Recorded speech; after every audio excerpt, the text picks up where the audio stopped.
Around the Department of Defense. This is your daily news brief. Even the military has a list for Santa. I'm Petty Officer Jen LeBron. As 2018 comes to an end, Deputy Defense Secretary Patrick Shanahan discussed what the National Defense Strategy may look like in 2019. Congress passed the largest defense budget in history, restoring readiness to our planes, ships, and munitions, strengthening our relationships around the world, and reforming the department's business practices. He emphasized 3 areas to focus on to ensure our military advantage: missiles, space, and cyber. In 2019, the Defense Department will pursue next-generation missile defense technologies to protect the country, develop offensive capabilities like hypersonic strike systems, advanced intermediate-range cruise missiles, and improved ballistic missiles.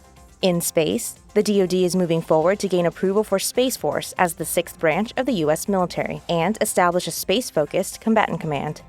The newly created Protecting Critical Technology Task Force will strengthen cyber protection and integrate artificial intelligence throughout the department.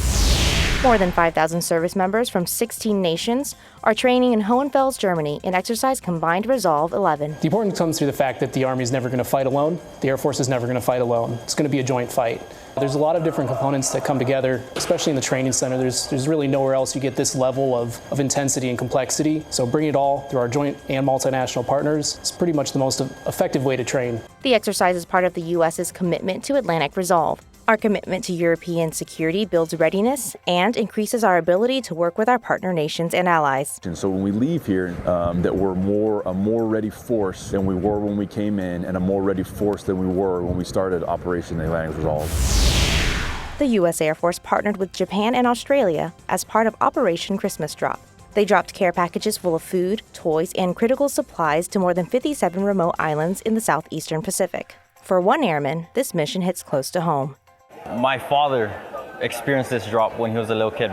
And in that drop, he got his first pair of shoes, and he built his camp out of the parachutes.